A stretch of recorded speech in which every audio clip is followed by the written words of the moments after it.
dit dans Actes que tous les hommes sont issus d'un seul sang. D'un seul sang. Il n'y a pas le sang du serpent dans l'homme. Et pourquoi les gens vont même très loin? Comme le monde est en train de se gâter. Il y a une fille italienne qui a conçu de son chien et elle a dit qu'elle n'avorte pas. On voit un enfant, il faut l'appeler même enfant ou quoi? Ce monstre mi-enfant, mi-humain, mi-chien. En d'autres mots, si l'homme avait conçu du serpent, c'est qu'on devait ressembler un peu le serpent. Are you there?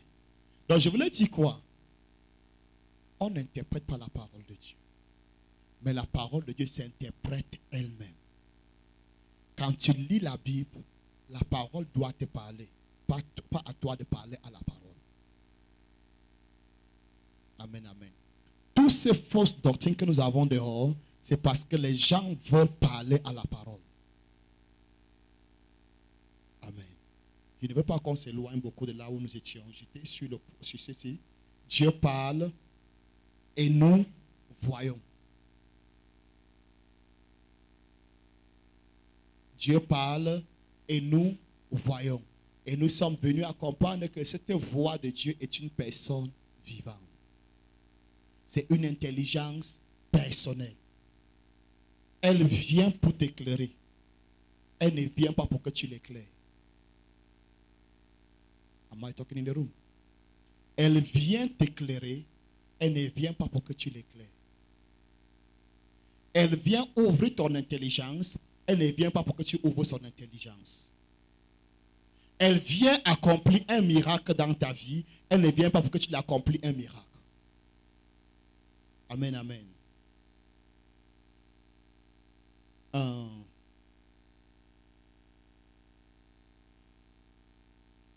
Regardons un petit peu rapidement, je vais conclure. Si nous ne voyons pas les Écritures comme un autre livre d'histoire, mais comme la parole même de Dieu, sa volonté, son testament pour sa créature, une fois de plus, Dieu parlera et nous verrons. Amen. Si tu vois la parole de Dieu comme une personne vivante, Dieu va parler et tu vas voir. Est-ce que je parle à quelqu'un? Écoute-moi, quand tu lis ta Bible, ne lis jamais ta Bible comme un livre d'histoire. Ne lis jamais ta Bible comme un roman. Lis ta Bible dans la vision dans laquelle tu es en face d'une personne vivante et la personne te rend ministère. Il y a un livre que j'ai lu en anglais, ça m'a beaucoup béni, le livre de Charles and Frances Hunter. Ils disent que, ce couple dit que, quand tu lis la Bible, tu dois lire comme si Dieu te parlait à toi directement. Quand tu lis la Bible dit que mon fils ne fait pas telle chose, il ne s'agit pas d'un autre fils, il s'agit de toi-même. Est-ce que je parle à quelqu'un? Quand tu lis la Bible, tout ce que Dieu dit, il ne parle pas à une autre personne, mais à toi-même. Ça doit être une communion. Oh. La génération Android, c'est à quelques défauts quand même. À notre époque, quand nous avions quitté nos villes, n'est-ce pas, pour aller ailleurs fréquenter, des fois tu recevais à la poste une lettre venant de ton père ou de ta mère, ou de ton frère ou de ta soeur, de ta tante, vrai, n'est-ce pas? Quand tu lisais ta lettre, avec l'esprit tu lisais, comme si ta mère ou ton père parlait à ton frère, à toi-même. Amen. Quand tu lis la Bible, on appelle la Bible le testament. Ça veut dire quelque chose que ton père t'a laissé en partant. Si ton père n'est plus de ce monde, il te dit que si le jour que je ne suis plus là, va voir tel notaire. Quand tu prends le document de sur le notaire, c'est ton document. Tu le lis sachant que ton père parle à toi. Quand tu lis la Bible, Dieu ne parle pas à une autre personne, Dieu parle à toi. C'est quand nous lisons la Bible, on trouve que voilà ça. Voilà ça. Ça parle comme ça de Janine. Ce verset, vraiment, j'ai pris seulement que Dieu ouvre les yeux du pasteur pour qu'il rende ministère sur ça l'autre jour. Non, Dieu ne parle pas à Janine, il parle à toi. Are you there? Est-ce que tu es là? Quand tu lis la Bible, Dieu ne parle à personne d'autre que toi. Et comme nous avons dit que la parole de Dieu est une personne vivante, en d'autres mots, Dieu lui-même est devant toi. Que mon fils ne fait plus ça. Mon fils va faire plutôt comme ça. Mon fils va faire plutôt comme ça. Mon fils fait comme ça, fait comme ça, fait comme ça. C'est Dieu devant toi. Et je te dis la vérité. Écoute-moi bien.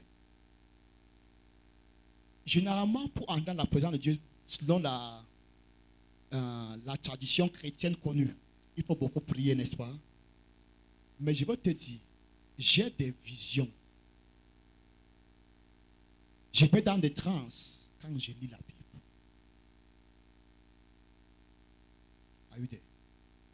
Quand je lis la Bible, je tombe en transe. J'ai des visions. Et je ne peux pas t'appeler ça une grâce spéciale.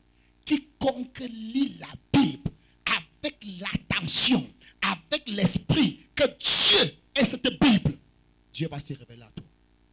Va essayer. Il ne s'agit pas d'une grâce.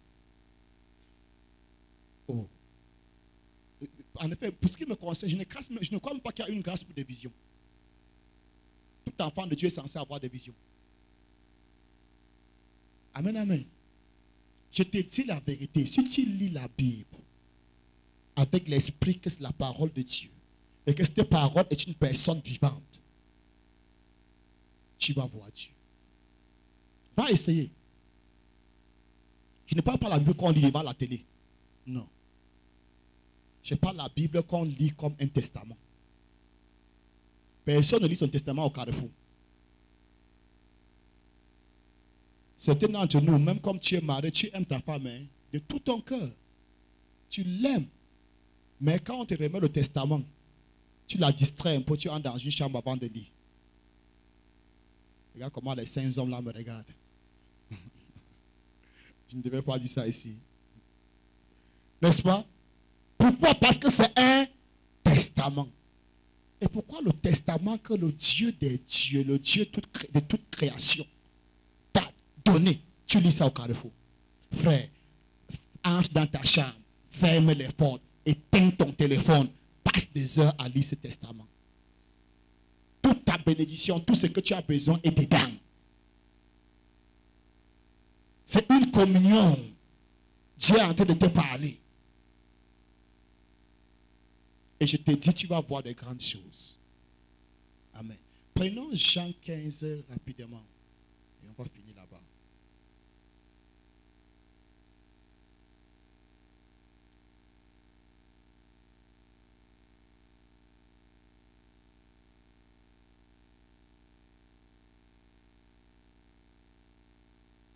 Jean 15, verset 7. Si vous demeurez en moi et que mes paroles demeurent en vous, demandez ce que vous voudrez et cela vous sera accordé. Si vous demeurez en moi et que mes paroles demeurent en vous, demandez ce que vous voudrez et cela vous sera accordé. Tu as compris ce qu'il vient de dire? Demande ce que tu veux et cela te sera accordé. Ce n'est pas un homme qui parle, c'est Dieu. Il dit que si tu demeures en moi et que mes paroles demeurent en toi, Mamadou, je sais comment je peux faire pour que tu ne dormes pas. Je fais cela. Je fais cela. Non, ça sera un mensonge. Si je l'appelle maintenant, je prophétise pour elle, elle ne dort pas. C'est vrai, non? Elle va tomber ici. Et le chemin va finir.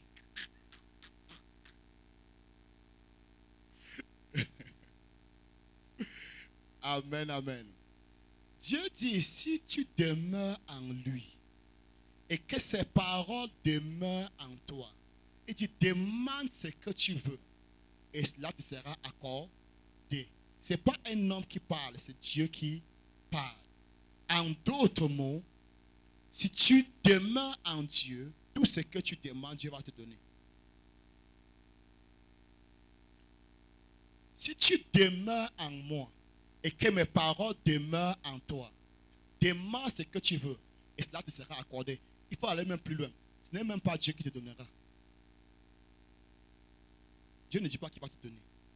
Mais il dit que si tu demeures en lui et que ses paroles demeurent en toi, c'est que tu demandes te sera accordé. Il ne dit même pas lui. Maintenant, le mot accordé ici peut dire cela viendra à l'existence. L'idée c'est que si la chose n'existe pas, Dieu va créer la chose.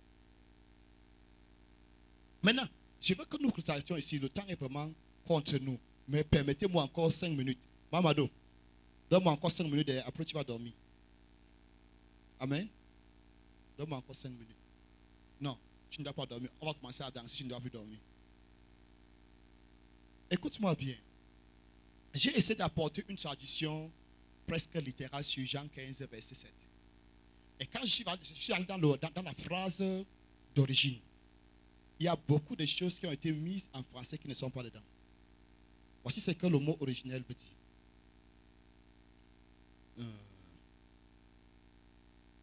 Jean chapitre 5, verset 7. Ça donne ceci. D'abord, comprends d'abord que Rhéma signifie, parole est la traduction en français du grec Rhéma et signifie une série de mots joints ensemble dans une phrase. Donc le mot mes paroles, c'est le mot Rhéma, qui veut dire une série de mots joints ensemble dans une phrase. Amen, amen.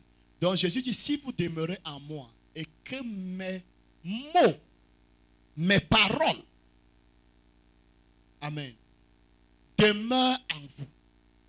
Mais je ne peux pas, il y a trop de mots qu'on a mis qui ne sont pas dans le mot grec. Amen.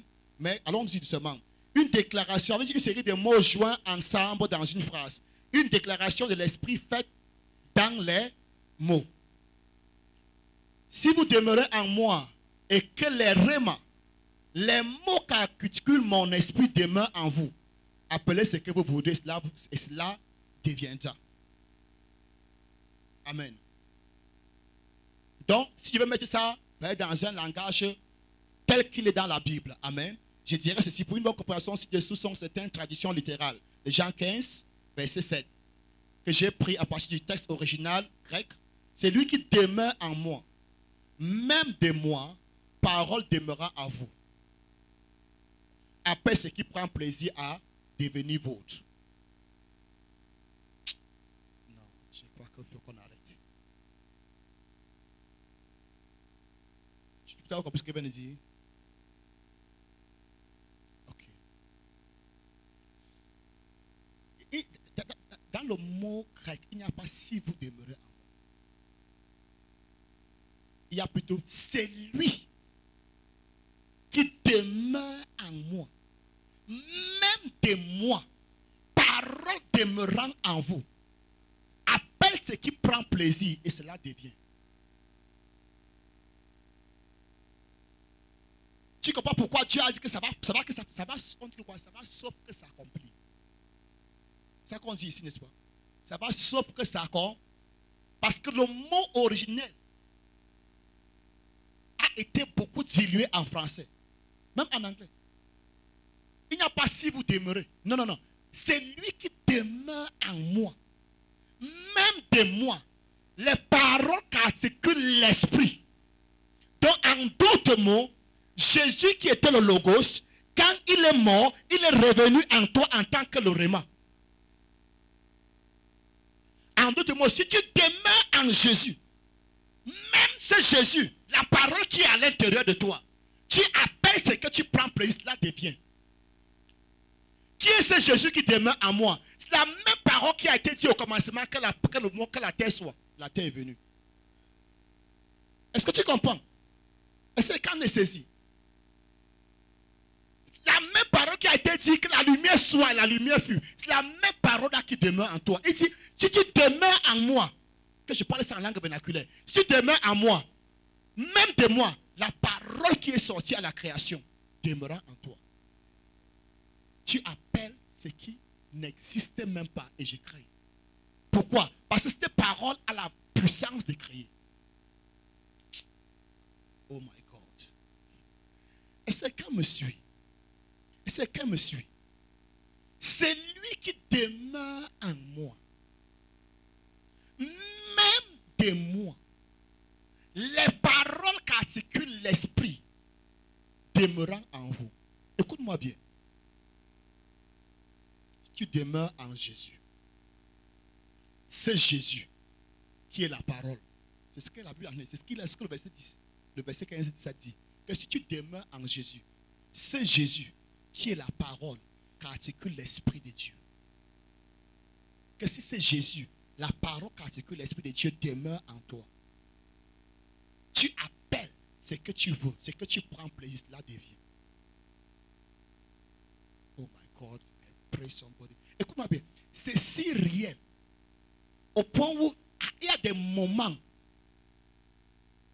Il y a des moments. C'est si vrai, Gaël. Bon appétit. C'est si vrai. Au point où il arrive des moments où toi tu ne dis rien, l'esprit s'est tellement articulé ces mots qu'il se met en mouvement. Écoute, quand on dit que l'ombre de Pierre guérissait les malades, ne sois pas bête. L'ombre ne peut pas guérir le malade.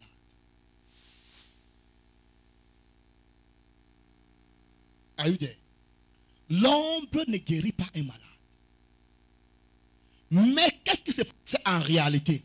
C'est qu'à l'intérieur de Pierre, bouillonnait la parole, les paroles qu'articulait l'esprit. Et quand cette parole bouillonne, si tu passes à côté de toi, tu es guéri. Je vous ai dit un jour, j'étais à Douala. J'ai regardé l'enfant de ma voisine. Il y avait, on appelle ça balus, ou c'est quoi là? J'étais comme ça nous séparait de. J'ai regardé l'enfant. On attendait les heures pour le mettre dans la terre. Mais sa mère croyait quand même qu'elle pouvait arriver au village à Bamenda avant que l'enfant me rende l'âme. Aussi, aller chercher les marabouts. Et c'était une femme très incrédule. Je n'avais aucune envie de prier pour elle, pour son enfant, parce qu'elle était très incrédule. Mais pendant qu'elle parlait, j'ai regardé l'enfant avec compassion. Et la parole bouillonnait à l'intérieur de moi. Je n'avais aucune intention de prier. Mais la parole bouillonnait. Et tout d'un coup, cet enfant qui était couché a sauté sur ses pieds, a commencé à danser. Et la mère a crié. Charlie a regardé juste mon enfant. Et l'enfant a commencé à sauter. Et elle a dit, parce que quand elle me parlait, elle disait que en fait, c'était jamais. Les standards de l'enfant ont mystérieusement disparu devant moi. Et pendant que l'enfant dansait et sautait, on a vu les sandales encore devant elle. C'est lui qui demeure en moi. Même de moi. Écoute, et oublie tout sur cet enseignement. Souviens-toi de ceci. C'est lui qui demeure en moi. Même de moi. Parole demeurant en vous. Ok. Je parle sans langue vernaculaire. C'est lui qui demeure en moi. Même de moi, Jésus. Les paroles que l'Esprit articule demeurant en vous. Appelle, en d'autres mots, avant même que tu ne pries, Dieu parlait déjà. Somebody catch something. Avant même que tu n'ouvres la bouche. Oh my God. Je vais te dire quelque chose. Je ne connais pas pour beaucoup, mais pour les hommes de Dieu que j'ai côtoyés et que je connais à travers leurs livres, ceux qui opèrent dans la guérison divine, réellement dit, quand ils ont leur croisade, c'est la parole qui guérit plus. J'ai déjà suivi Omo Pai à Yaoundé. Avant qu'il ne commence, il vous dit des guérisons qui vont prendre place. Pendant que quand il finit de prêcher, il dit qui a été guéri.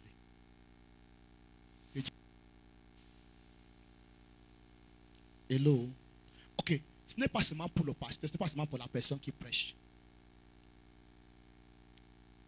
C'est lui qui demeure en moi. Même de moi. Les paroles que chante l'esprit à l'intérieur de toi. Si cette personne adore, je vais guérir les malades. My God, I will have preached in the mosque. J'aurais prêché à la mosquée ce matin, on aurait dit Amen. Amen.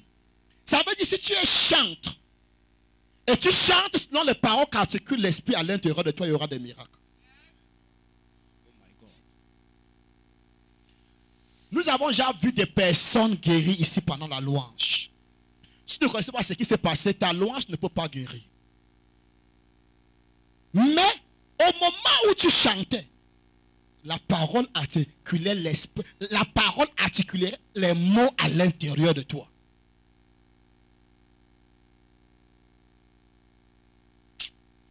Oh God, help me. Oh God, help me. Je peux te faire comprendre ça, mais je n'arrive pas à te faire comprendre. Ou bien c'est toi qui refuses de comprendre. Non, beaucoup n'ont pas le réseau. Beaucoup ont voyagé en Israël et rentré. Beaucoup sont encore en plein vol. Vous avez dormi où aujourd'hui? Hein?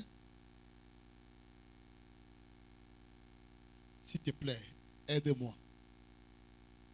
Je veux que tu comprennes ça. Si tu comprends ça, ta vie va changer. Je te dis la vérité. Si tu comprends ça, là où tu investis, tu auras le résultat. C'est lui qui demeure en moi. Mais de moi. Parole demeurant en vous. Je t'ai dit, le mot mes paroles est venu du mot grec rhéma et qui veut dire les paroles qu'articule l'esprit. En d'autres mots, je suis en train de dire, si vous demeurez en moi, c'est Jésus qui parle, même de moi, parole de Dieu, parole qu'articule l'esprit de Dieu. Jésus est la parole, d'accord? Si moi, Jésus, la parole qu'articule l'esprit de Dieu demeure en vous, tout ce que tu demandes va s'accomplir.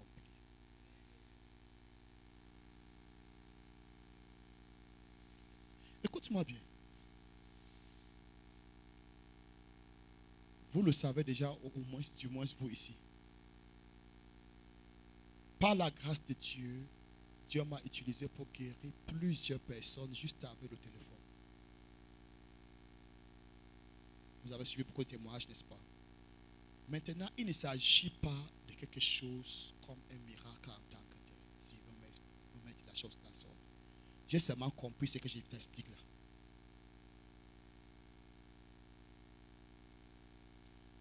Quand tu prends le téléphone pour prier pour ton enfant qui est en Amérique, tu regardes la distance. Hey, Seigneur, ça va me faire comment? Appelle fille de prier. Paulin, pardon, regarde s'il y a un pasteur là-bas dans l'église là pour qu'il prie pour toi. C'est ça, n'est-ce pas? Mais si tu savais que Jésus, la parole, la demeure en toi, cette parole est une personne vivante. Tu devais seulement parler et dire Seigneur, merci pour sa guérison. Et la femme va t'appeler pour te dire que je suis guéri. Are you there? Un jour, à l'époque où on donnait quelque chose, il n'y avait même pas encore. C'était un poids méga qu'on donnait à tous les Camerounais. Donc, quand tu entres au cyber, on te conseille que tu saisis d'abord tout ton message avant de cliquer envoi. Donc, si tu passes d'abord d'envoi, tu saisis le tout. L'Internet était cher. Quelqu'un se souvient, n'est-ce pas? Mais je veux te dire, en cette époque, nous avons cependant tapé à la machine comme ça pour une fille en Afrique du Sud qui était malade. Sois guérie au nom de Jésus. Et la personne a été guérie.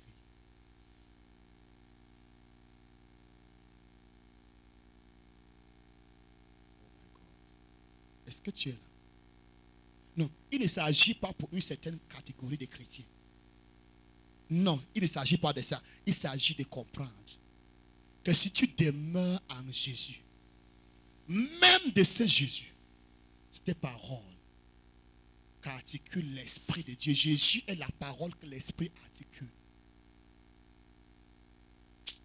Oh my God. Au commencement était la parole, et la parole était avec Dieu, et la parole était Dieu. Elle était au commencement avec Dieu. Toutes choses ont été faites par elle, et rien de ce qui a été fait n'a été fait sans elle. En elle était la vie, et la vie était la lumière des hommes. Il s'agit de Jésus. C'est ce Jésus qui demeure en moi. Même de moi, j'ai fait une traduction littérale. Les paroles qu'articule l'Esprit de Dieu, donc moi-même, demande ce que tu veux. Et ça va venir. Tu as compris maintenant pourquoi, quand les disciples sont venus dire à Jésus que chasse-les pour qu'ils aillent dans les campagnes chercher quoi manger, Jésus a dit que vous-même donnez-leur à manger. Les disciples n'ont pas compris. Pourquoi? S'ils avaient compris, ils devaient donner à manger. Ils n'ont pas compris. Mais nous sommes très sensibles, beaucoup plus au mal. Mais ils avaient compris cela quand il fallait faire du mal. N'est-ce pas? Ils ont dit que Seigneur, permet qu'on descende le feu du ciel pour les consumer. Est-ce qu'ils doutaient? Ça veut dire qu'il faut donner à manger à ces gens-là. Si tu peux faire descendre le feu du ciel, mais tu peux le prendre, c'est quoi? Écoute-moi bien. Je vais te dire quelque chose. Ça va paraître banal. Si je dis maintenant que tu as reçu l'onction pour guérir, va essayer, tu auras de la peine à essayer. Si je te dis que tu as reçu l'onction, tu peux tuer avec cette onction, tu peux facilement aller tuer. Regarde comment ils sont saints, que Dieu vous bénisse. Dis à quelqu'un que c'est la vérité que le pasteur parle. Est-ce que je suis en train de mentir? Si je te dis qu'avec cette onction, tu peux prendre le pouvoir ici à l'ouest, si c'est vrai ça. Quand Jéhu a reçu l'onction, à l'immédiat, le gars s'est mis en route. Mais c'était pour aller prêcher. On a dit ils ont dit, Seigneur, permets que nous commandions le feu du ciel pour les consumer, pour tuer tous ces villages. Ils n'ont pas dit à Jésus, descends le feu du ciel. Ils disent que dans seulement ton mot, nous, on commande le feu. Dans ta Bible, non? Il a dit, permets, tout ce qu'on veut, c'est ton mot. Ne commande pas. Nous allons nous, on va s'en occuper. Dis, donne seulement ton feu vert. Nous, on fait le reste. Mais pourquoi ils n'ont pas utilisé ça aussi pour faire à manger aux gens? Si je peux faire descendre le feu du ciel, le pain, c'est quoi? Jésus a dit, donnez-les vous-même à manger. Tu penses que Jésus pouvait leur demander quelque chose qui soit impossible? Non. Je suis au milieu de vous. C'est seulement la chose. Et le pain se multiplie. Mais Philippe a dit, où allons-nous prendre autant de pain pour nourrir tous ces gens-ci? Quand il fallait commander le feu du ciel, tu n'as pas posé la question, comment ils vont faire pour commander? Qu'est-ce que je te dis? Certains d'entre nous, tu es en train de pleurer devant Dieu, Seigneur, délivre mon enfant, délivre mon fils. Et pourtant, la solution est à l'intérieur de toi. Oh my God. Oh my God, oh my God, oh my God. Oh Seigneur, guéris-moi de cette maladie. Peux-tu envoyer un homme de Dieu qui va me voir et prophétiser sur moi et me guérir de cette maladie? Et pourtant, la solution est à l'intérieur de toi. J'ai commencé à expérimenter la guérison divine sur moi. J'ai arrêté ma tête et j'ai commandé la guérison. Et la guérison est venue. Frère, si tu as même peur d'aller prier pour quelqu'un, commence à prier pour toi-même.